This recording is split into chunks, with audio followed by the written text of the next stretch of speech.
21절의 말씀 구약성경 550페이지 근처에 있고요. 화면에도 나와 있습니다. 한 절씩 교독하시면 우리의 마음에 받겠습니다. 제가 19장 11절의 말씀을 먼저 읽겠습니다. 여호와께서 이르시되 너는 나가서 여호와 앞에 산에 서라 하시더니 여호와께서 지나가시는데 여호와 앞에 크고 강한 바람이 산을 가르고 바위를 부수나 바람 가운데 여호와께서 계시지 아니하며 바람 후에 지진이 있으나 지진 가운데에도 여호와께서 계시지 아니하며 또 지진 후에 불이 있으나 불 가운데에도 여호와께서 계시지 아니하더니 불 후에 세미한 소리가 있는지라. 엘리야가 듣고 겉옷으로 얼굴을 가리고 나가 구러기의 섬에 소리가 그에게 임하여 이르시되 엘리야야 내가 어찌하여 여기 있느냐. 그가 대답하되 내가 만군의 하나님 여호와께 열심히 유별하오니 이는 이스라엘 자손이 주의 언약을 버리고 주의 제단을 헐며 칼로 주의 선지자들을 죽였음이오며 오직 나만 남았거늘 그들이 내 생명을 찾아 빼앗으려 하나이다. 여호와께서 그에게 이르시되 너는 내 길을 돌이켜 광야를 통하여 다메섹에 가서 이르거든 하사엘에게 기름을 부어 아람의 왕이 되게 하고 너는 또 님시의 아들 예후에게 기름을 부어 이스라엘의 왕이 되게 하고 또 아멜 부모홀라 사밧의 아들 엘리사에게 기름을 부어 너를 대신하여 선지자가 되게 하라. 하사엘의 칼을 피하는 자를 예후가 죽일 것이요 예후의 칼을 피하는 자를 엘리사가 죽이리라. 그러나 내가 이스라엘 가운데에 7,000명을 남기리니 다 바알에게 무릎을 꿇지 아니하고 다 바알에게 입맞추지 아니한 자니라. 엘리야가 거기서 떠나 사밧의 아들 엘리사를 만나니 그가 12겨릿소를 앞세우고 밭을 가는데 자기는 12째 겨릿소에 함께 있더라. 엘리야가 그리로 건너가서 겉옷을 그의 위에 던졌더니 그가 소를 버리고 엘리야에게로 달려가서 이르되 청하건대 나를 내 부모와 입맞추게 하소서. 그리한 후에 내가 당신을 따르리이다. 엘리야가 그에게 이르되 돌아가라. 내가 내게 어떻게 행하였느냐 하니라. 함께 있습니다. 엘리사가 그를 떠나 돌아가서 한 겨릿소를 가져다가 잡고 소의 기교를 불살라 그 고기를 삶아 백성에게 주어 먹게 하고 일어나 엘리야를 따르며 수종 들었더라. 아멘. 하나님의 말씀입니다. 아멘. 오늘도 금요 구역장 성경 공부 이 자리에 오신 여러분을 다시 한번 좋으신 예수님의 이름으로 환영하고 축복합니다. 우리 주변을 바라보면서 이렇게 축복의 인사하겠습니다. 교회가 희망입니다. 다시 한번 인사하겠습니다. 여러분이 희망입니다. 우리 권사님이 희망입니다. 아멘. 이 어두운 때 마지막 때의 희망은 교회에 있습니다. 아멘입니까? 그리스도인이 우리의 희망이고 불씨입니다. 우리가 먼저 빛된 존재로 이 어두운 세상을 밝혀가며 이 마지막 때에 하나님의 주목하는 그 남은 자 한 사람이 되기를 좋으신 예수님의 이름으로 간절히 축복합니다. 아멘. 오늘은 말씀으로 세우시는 하나님, 나를 앉은 자리에서 세우시는데 그 하나님이 말씀을 통해서 나를 이렇게 세우셨다는 그 하나님을 오늘 열왕기상 19장의 말씀을 통해서 은혜 나누고자 합니다. 사람은 개성이 참 강합니다. 그래서 사람은 쉽게 변하지 않습니다. 좀처럼 변하지 않아요. 변화시키려면 어떻게 해야 합니까? 잘못된 버릇이 있는 우리 아들을, 우리 딸을 변화시키려면 어떻게 해야 합니까? 때로는 사랑의 회초리를 듣고 때로는 사탕도 주고 당근도 채찍도 주면서 이렇게 변화시켜야 되는데 오늘은요 설득하십니다. 누가요? 하나님이 나를 설득해야 합니다. 근데 사실 하나님의 입장에서는 천지를 창조하신 우리 전능하신 하나님의 입장에서는 빨리빨리 벌도 내리시고 화도 내시고 채찍도 이렇게 때리시면서 다스릴 것 같은데 우리 하나님 그렇지 않습니다. 왜? 우리 인간 존중하시기 때문에 피조물이라고 하찮게 여기지 않으십니다. 존중하시기 때문에 기다리십니다. 설득하실 때까지 말씀을 주시는 거예요. 그래서 하나님은 사용하시는 방법, 변화시키기 위해서 사용하시는 방법이 이 설득입니다. 하나님은 자신의 종인 엘리야를 설득시킵니다. 엘리야가 변화되지 않으면 하나님의 역사는 더디 갑니다. 왜냐하면 하나님의 역사는 누구를 통해서? 인간을 통해서 흘러가기 때문에. 그러니 하나님의 종, 하나님의 사람 엘리야가 변화되지 아니하면 하나님의 역사는 오늘도 멈춰 있는 거예요. 어떻게든 하나님은 이 역사를 진행시키기 위해서 엘리야를 변화시켜야 했습니다. 하지만 하나님 다급하지 않습니다. 기다립니다. 그 마음이 돌이킬 때까지, 상처난 것이 회복될 때까지, 상처난 마음 위에 하나님의 손길을 얹어주시고, 그리고 하나하나 만져주시고, 세미한 음성으로 설득시키시고, 그리고 기다리십니다. 오늘의 키워드는요, 세미한 터치. 한번 따라해 볼까요? 세미한 터치. 세미한 터치가 뭡니까? 터치는 뭐예요?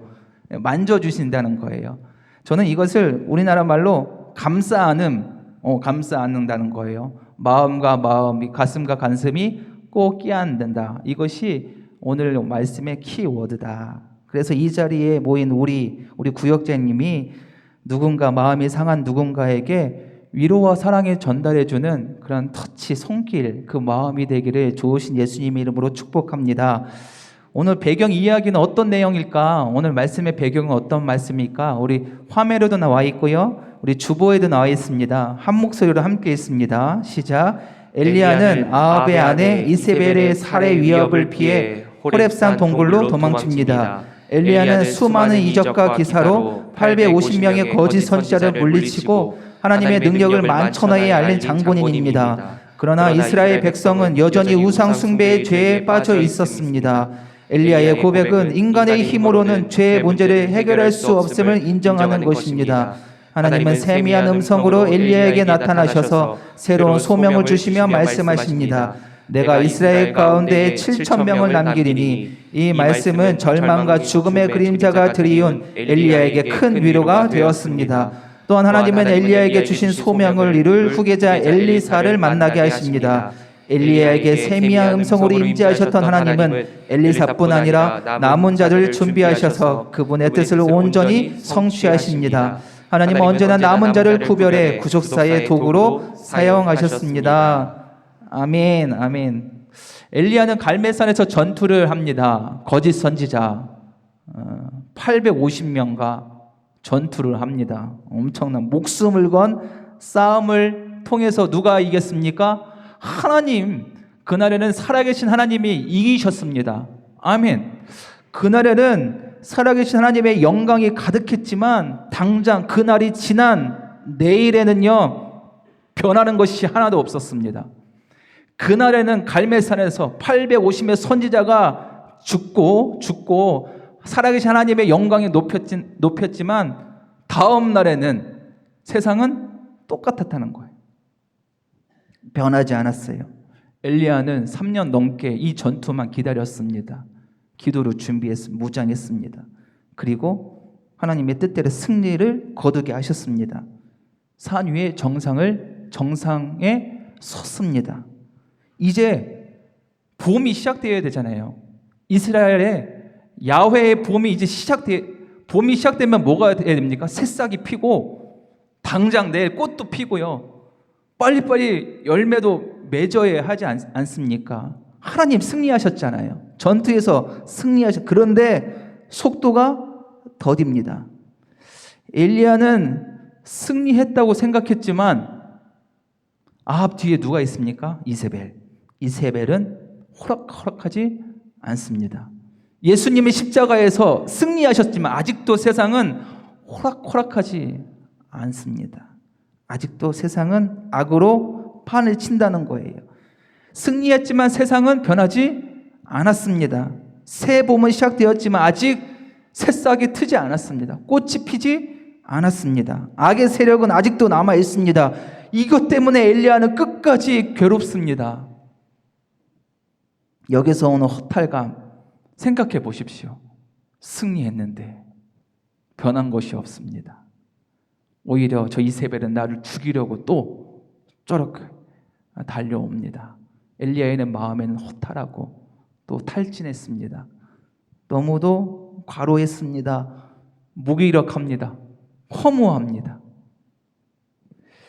이런 엘리야를 하나님은 다시 품어주십니다. 꼭 품어주세요. 위로해 주십니다. 무엇을 준비하셨습니까? 엘리야를 위해서 로덴 나무를 예비해 주셨습니다. 그곳에서 편히 쉬게 하셨습니다. 단잠을 자게 하셨습니다. 좋은 것을 먹이셨습니다. 이곳은 어떤 감시나 어떤 공격으로부터 보호될 수 있는 그런 곳입니다. 참 이런 곳이 있었으면 참 좋겠습니다. 그렇죠? 위로를 받을 수 있는 것. 이 장소만 가면 평안을 얻을 수 있는 것. 그 장소가 어디가 되어야 되겠습니까? 우리 구역이 되었으면 참 좋겠습니다. 우리 교회가 되었으면 좋겠습니다. 힘들 때 뜨거운 태양을 피할 수 있는 곳.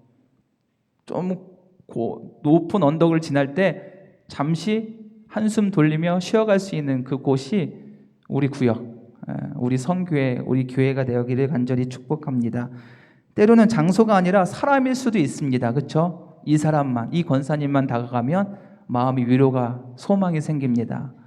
그런 존재가 우리 권사님의 모든 삶이 되기를 간절히 축복합니다. 중요한 것은 하나님은 엘리야를 책망하지 않으셨습니다. 그렇죠? 책망하지 아니하고 어떻게 합니까? 로뎀나무 아래에 부르셔서 거기에서 단잠을 자게 하셨습니다. 그래서 하나님의 생각에는 야, 내가 어젯밤에 너에게 큰 능력을 그렇게 보여주지 않았느냐. 강한 바람을 이용해서 큰 불을 이용해서 살아계신 나의 능력을 보여주지 않았느냐. 근데 어찌하여 너 이렇게 자빠져 자고 있느냐라고 역정내지 않으셨습니다. 로뎀나무 아래서 곤히 잠든 엘리야를 향해서 하나님은 흔들어 살살 깨우시는 모습이 오늘 5절 19장 5절 말씀에 있는데요. 화면에 한번 나와 있을 것 같아요. 19장 5절 말씀 혹시 준비되어 있나요? 19장 5절 말씀이 준비 안 되어 있으면 제가 한번 읽어보겠습니다. 로뎀나무 아래에 누워 자더니 천사가 그를 어루만지며 그에게 이르되 일어나서 먹으라 하는지라. 아멘. 어떻게 로뎀나무 아래에 누워 자더니 천사가 그를 어루만졌다. 흔들어 깨었고 야단친 것이 아니라 어떻게 합니까? 어루만졌다. 영어로 뭡니까? 터치. 깰까. 우리 손주가요. 곤히 자는 손주에게 어떻게 해? 이렇게 우유를 먹이려면 어떻게 됩니까? 깨워야 되잖아요. 살살 깨워야 되잖아요. 이렇게 하나님이 엘리야를 살살 어루만지는 이렇게 살살. 그래서 하나님은 엘리야에게 로뎀나무 아래서 단잠과 음식을 먹여주시면서 지친 육신을 회복시켜 주셨습니다. 편히 쉬게 하셨습니다. 그리고 오늘 엘리야를 호렙산으로 하나님이 다시 부르십니다. 그 지친 엘리야 수고 참 많았죠. 그런데 여기에서 포기하고 좌절한다고 야단치지 아니하시고 단잠을 주시고 또 먹을 것도 먹여주시고 다시 호렙산으로 불러주시는 거예요. 이유는 무엇입니까? 다시 그에게 새로운 소명을 주시기 위해서 불러주시는 거예요. 엘리야는 하나님을 만나러 호렙산에 40일 동안 걸어갑니다. 40일. 호렙산과 40일이라면 우리는 이전에 모세가 하나님을 만나러 시내산에서 호렙산에서 40일 동안 거한 적이 있습니다. 하나님의 법계 말씀을 받았죠. 40일 동안 밤낮으로 근식하면서 마찬가지로 엘리야도 40일 동안 호렙산을 향해서 걸어갔습니다. 하나님을 만나기 위해서이었습니다. 근데 드디어 하나님을 만나는데 그 장소가 호렙산 정상 꼭대기가 아니라 캄캄한 동굴이었어요. 동굴. 말씀 나누기 첫 번째 말씀인데요. 우리 함께 읽어볼게요. 첫 번째 말씀 시작. 하나님은 호렙산 동굴에 숨어있는 엘리야에게 어떻게 나타나셨나요? 어떻게 나타나셨습니까? 오늘 말씀이 참 중요한 말씀인데 우선은 하나님은 로뎀나무 아래에서 충분히 재우고 먹을 것도 주셨습니다. 그렇죠? 절망에 또 허탈에 빠진 이 엘리야를 위로하기 위해서 또 육신적으로 지쳤죠. 3년 동안 준비하기 위해서 얼마나 피곤했습니까? 로뎀나무 아래에서 그렇게 단잠과 먹을 것을 재워주셨는데 엘리야는 얼마만큼 이 로뎀나무 아래에서 회복을 했을까요? 지친 몸은 잠자고 먹을 것으로 어느 정도 회복할 수도 있는데 엘리야의 마음은 회복하지 못했습니다. 마음, 그 상처는 회복하지 않았습니다. 호렙산에서 네가 어디 있느냐? 네가 지금 어디 있느냐? 동굴에 숨어 있는 엘리야에게 하나님은 이렇게 말씀합니다. 네가 지금 어디 있느냐라고 이야기했을 때 엘리야는 14절 말씀에 이렇게 말씀하고 대답합니다. 그가 대답하되 내가 만군의 하나님 여호와께 열심히 유별하오니, 열심히 유별했다는 것은 이제까지 최선을 다했다는 거예요. 열정을 당해 지금까지 다 최선을 다해서 하나님, 그 살아계신 하나님을 위해서 섬겼다는 거예요. 그런데 오직 나만 남았습니다. 그들이 오히려 내 생명을 찾으러 빼앗으려고 하나이다. 나만 남았다는 거예요. 나 지금까지 최선을 다해서 살았는데 나만 남았습니다. 오히려 내 생명까지 뺏으려고 저 악한 세력들이 죽지 않았습니다. 그 마음은 회복하지 않았어요. 육신적으로는 자꾸 먹어서 조금 회복했는데 영적으로는, 마음으로는 회복하지 않았어요. 원망이 있어요. 자신의 실패와 외로움, 위기를 하나님 앞에 토로하고 있습니다. 그래서 나 로뎀나무 아래에서 다 죽기를 원하나이다, 이렇게 얘기하는 거예요. 답답하니. 지금 호렙산 어느 굴에서 엘리야는 갇혀 있습니다. 굴은요, 답답한 곳입니다. 캄캄하죠. 엘리야의 마음을 상징하고 있는 거예요. 출구가 없는, 굴은요, 한번 들어가면 출구가 없잖아요. 이 답답한 마음, 그 속에 엘리야는 갇혀 있습니다. 좀처럼 나오려 하지 않습니다. 이때 엘리야에게 들린 첫 번째 음성이 11절 전반부 말씀인데, 11절 전반부 말씀 제가 한번 읽어드리겠습니다. 여호와께서 이르시되 너는 나가서 여호와 앞에서 산에 서라 하시더니. 그런데 엘리야는 그 동굴에서 나가지 않습니다. 하나님은 나와라, 산 앞으로 나와라, 나의 앞으로 나와라 라고 했지만 엘리야는 나가지 않습니다. 그때 하나님은 불의 모습으로 지나가십니다. 강한 바람으로 보여주십니다. 지진으로 보여주십니다. 하지만 말씀에는 그곳에 하나님이 계시지 않았다라고 이야기하는 거예요.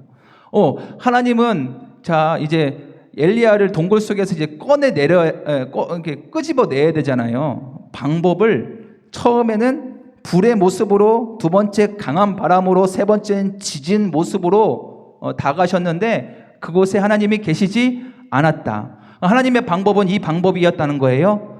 아니었다는 거예요. 이 강한 방법이 아니었다는 거예요. 오히려 모든 것이 다 지나간 후에 세미한 음성으로 말씀하실 때, 그때 엘리야가 주님, 내가 여기 있습니다 라고 밖으로 나아갔다라는 13절의 말씀입니다. 13절의 말씀은 우리 함께 읽습니다. 오늘 말씀 13절 함께 읽습니다. 시작. 엘리야가 듣고 겉옷으로 얼굴을 가리고 나가 굴 어귀의 섬에 소리가 그에게 임하여 이르시되 엘리야야, 내가 어찌하여 여기 있느냐. 아멘. 사람을 진정으로 변화시키는 것은요, 큰 게 아니었습니다. 그렇죠? 큰 바람이 아니었어요. 큰 불도 아니었습니다. 뭐였습니까? 외적인 현상이 아니라 작고 평안하게 들리는 하나님의 세미한 음성, 그 음성이 엘리야의 마음을 변화시킨 거예요. 하나님은 끝까지 그 음성으로 엘리야의 마음을 설득시키고 위로해 주시고 다시 한번 새 소망을 넣어주시는 거예요. 하나님의 능력은 크고 놀랐습니다. 하늘에서 응답하는 불로, 강한 바람으로, 비로, 또한 마차를 앞서 달리는 엘리야의 초인적인 능력으로 보여주셨어요. 하나님의 능력, 엘리야 다 경험했습니다. 이스라엘 백성들도 하나님의 그 놀라운 능력을 다 보였습니다. 봤습니다. 그렇지만 그 능력을 보여준들 지금 현재 바뀐 것이 있습니까? 바뀐 것이 없는 것처럼 보여요. 현실은 똑같습니다. 악의 세력은 없어지지 않았어요. 오히려 더 자기를 죽이려고 이세벨은 달려옵니다. 이스라엘 백성들은 바알 앞에서 다시 엎드립니다. 하나님이 그렇게 승리를 주셨는데, 능력을 보여주셨는데 그들은 다시 바알 앞으로 엎드려요. 승리를 했지만 실패한 것처럼 보여요. 그래서 사람들이나 엘리야는 혹시 하나님 더 큰 능력을 우리에게 보여주셔야 되는 건 아닙니까? 라고 의문으로 여겼을 거예요. 이것보다 더 큰 거요, 더 멋진 거요, 더 놀라운 거 우리에게 보여주셔야지 우리의 마음이 회개하고 하나님께 돌아갈 거 아닙니까? 더 큰 거 보여주십시오 라고 이스라엘 백성들은 하나님께 이렇게 요구했을 수도 있습니다. 사랑하는 성도 여러분, 얼마만큼 더 큰 거를 우리에게 보여줘야지 우리가 하나님 앞에 회개하고 나아갈 수 있겠습니까? 무엇을 어떤 것까지 어떤 능력을 우리에게 보여주셔야 우리는 회개하고 돌이켜 하나님 앞에 나아갈 수 있겠습니까?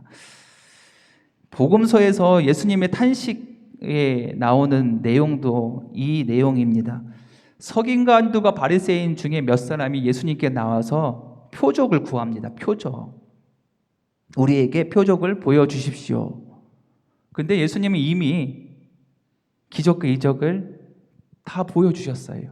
오병이어를 통해서 귀신 들린 자를, 손 마른 자를, 병든 자를 치유하시면서 기적과 이적을 우리에게 보여주셨습니다. 하지만 그들은 이것보다 더 크고 더 자극적인, 더 놀라운 당신의 능력을 내 앞에서 보여달라고, 그 표적을 보여달라고 예수님께 나오는 거예요. 이때 예수님께서 이렇게 말씀하십니다. 마태복음 12장 38절에서 39절의 말씀인데요. 마태복음 12장 38절에서 39절 제가 읽어드리겠습니다. 그때 서기관과 바리새인 중 몇 사람이 말하되 선생님이여 우리에게 표적 보여주시기를 원하나이다.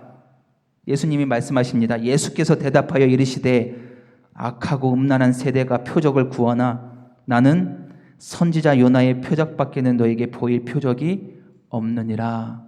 아멘. 예수님 요나의 표적밖에 뿐이라는 거예요. 너에게 보여줄 것은. 어떤 의미일까? 이때 예수님이 조금만 한번 하나님의 예수님의 능력을 한번 보여주셔서 그들의 길을 확 꺾으면 참 좋았을 터인데 예수님은 그렇게 하지 않으셨습니다. 오직 요나의 표적이 답이 있다는 거예요. 요나가 어떻게 했습니까? 3일 동안 어디에 갇혀 있었습니까? 물고기 안에서 죽은 자가 되는 것처럼 십자가에서 내가 3일 동안 죽은 자 가운데 땅 속에서 있게 될 것이다 라는 거예요. 요나가 물속에서 3일 동안 뱃속에서 죽은 것처럼 나도 3일 동안 땅 속에서 죽은 자와 같이 3일 동안 있을 것이다. 이거 무엇입니까? 십자가의 죽으심입니다. 근데 십자가가 표적입니까? 십자가가 능력입니까? 반대로 십자가는 무능력입니다. 십자가는 실패. 표적이 아닙니다. 십자가 뭐가 기적입니까? 십자가는 죽음의 상징입니다. 실패예요. 죽음, 무능력입니다. 그런데 세상을 변화시킬 것이 어디에 있습니까? 십자가뿐이었습니다. 십자가가 세상을 변화시키고 우리에게 영원한 생명, 부활의 소망을 우리에게 주셨습니다. 무능력해 보이는 십자가였는데 그것이 오히려 우리의 능력이 되었습니다. 아멘입니까? 그래서 사도 바울은 사람들의 눈에는 십자가가 어리석고 무능력해 보이지만 십자가가 진짜 하나님의 능력입니다. 하나님의 지혜입니다. 이것이 표적 중에 표적입니다 라고 사도 바울은 고백하는 거예요. 사랑하는 성도 여러분, 하나님의 역사는 보이는 강한 능력으로 세상을 움직이지 않습니다. 뭐라고요? 하나님의 역사는 번개처럼, 천둥처럼, 태풍처럼, 불처럼 일어나서 세상을 이렇게 엎은다고요? 하나님의 역사 그렇지 않습니다. 오히려 하나님의 역사는 더딘 것 같지만 세미한 음성처럼, 더딘 것 같지만 세미한 음성을 듣는 몇몇 사람을 통해서 하나님의 역사는 이루어 가신다는 거예요. 보여주는 것이 아니라 보이지는 않지만 세미한 하나님의 음성에 응답하여서 몇 사람을 통해서 하나님의 역사는 오늘도 전진하고 진행하고 계신다는 거예요. 그래서 그리스도인들은 이 세미한 음성을 들으려고 나의 모든 영적 주파수를, 안테나를 맞춰야 된다. 그런 자를 통해서 그 한 사람이라도 있으면 그 한 사람을 통해서 오늘 하나님의 역사는 진행 중, 인도하신다. 그것이 오늘 말씀의 키 워드라고 저는 생각합니다. 자, 말씀 나누기 두 번째 말씀입니다. 함께 읽습니다. 말씀 나누기 두 번째, 시작. 오직 나만 남았건을 그들이 내 생명을 찾아 빼앗으려 한다면 절망하는 엘리야에게 하나님은 뭐라고 말씀하셨나요? 좀 주보가 좀 달라 있는데요. 다시 한번 화면에 나와 있는데요. 다시 한번 읽겠습니다. 시작. 오직 나만 남았건을 그들이 내 생명을 찾아 뺏으려 한다면 절망하는 엘리야에게 하나님을 뭐라고 말씀하셨나요? 하나님, 나만 남았습니다. 어찌합니까? 세상은 이렇게 악한데, 변한 것이 하나도 없는데 이렇게 절망하는 엘리야에게 하나님은 이렇게 말씀하셨습니다. 18절 말씀 함께 읽습니다. 시작. 그러나 내가 이스라엘 가운데 7,000명을 남기리니 다 바알에게 무릎을 꿇지 아니하고 다 바알에게 입맞추지 아니한 자니라. 아멘, 아멘. 엘리야는 혼자 남은 줄 알았더니 하나님이 준비하고 계시는 거예요. 7,000명을 남은 구루터기를 곳곳에 하나님이 남겨주셨다는 거예요. 엘리야가 이 말씀을 듣고 얼마나 소망과 희망이 다시 한번 불붙었겠습니까? 그렇죠? 처음에는 나 혼자 남아있는다고 절망하여 동굴 속에 그냥 갇혀 있었는데, 죽기를 각오했었는데, 세상에 변하지 않는다고 늘 탄식했었는데, 원망했었는데 하나님이 말씀하시니 걱정하지 말거라. 너 7,000명을, 하나님의 군사 7,000명을 내가 곳곳에 남겨두었다. 사랑하는 성도 여러분, 우리는 혼자가 아닙니다. 하나님은 보이지 않는 가운데 역사하십니다. 아무리 악한 역사, 이 어둠과 캄캄한 현실 가운데서도 하나님은 그루터기 곳곳에 남겨두십니다. 그래서 우리 여러분들이 다 그루터기 아닙니까? 여러분들이 하나님의 참된 의인입니다. 필요한 곳곳에 하나님의 그루터기, 하나님의 의인들을 오늘도 준비하고 계신다는 거예요. 그러니 우리는 혼자가 아닙니다. 그 한 사람, 여러분이 세상의 정말 희망입니다. 소망입니다. 여러분이 함께 모여서 하나님 나라를 다시 한번 세워갈 때 하나님 나라를 오늘도 전진하고 하나님의 목표가 있는 그곳에서 하나님께서 우리를 인도해 주실 줄 믿습니다. 로마서 11장 4절에서 5절 말씀, 사도 바울의 말씀인데요. 이 말씀도 함께 읽습니다. 4절 5절 함께 읽습니다. 시작. 그에게 하신 대답이 무엇이냐? 내가 나를 위하여 바알에게 무릎을 꿇지 아니하는 사람 7,000명을 남겨두었다 하셨으니, 그런즉 이와 같이 지금도 은혜로 택하심을 따라 남은 자가 있느니라. 아멘, 아멘. 사도 바울도 이 엘리야의 말씀을 인용하면서 7,000명 하나님께서 분명히 남겨두셨다. 그러니 우리가 그 은혜로 택한 부름 받은 사람이다. 우리 힘써서 복음을 향해서 오늘도 전진하자라는 사도 바울의 고백이 우리의 고백이 되기를 소망합니다. 그 7,000명 중 한 사람이 저와 여러분 되기를 간절히 축복합니다. 7,000명이 중요한 것이 아니라 소수라도 한 사람이라도 하나님은 그 사람을 통해서 오늘도 하나님 나라는 역사는 지나가고 계시다. 이것이 중요하다는 거예요. 저는 오늘 말씀을 이제 마무리하면서 묵상을 하면서 한 절의 말씀, 제 시선과 마음이 멈췄습니다. 한 절의 말씀. 어떤 말씀이냐면 13절의 말씀이에요. 13절의 말씀도 함께 있습니다. 시작. 엘리야가 듣고 겉옷으로 얼굴을 가리고 나가 굴 어귀의 섬에 소리가 그에게 임하여 이르시되, 엘리야야, 내가 어찌하여 여기 있느냐? 아멘. 내가 어찌하여 여기 멈춰 있느냐? 네가 어찌하여 여기에 동굴에 갇혀 있느냐? 이것이 저 마음을, 제 시선을 이렇게 멈췄습니다.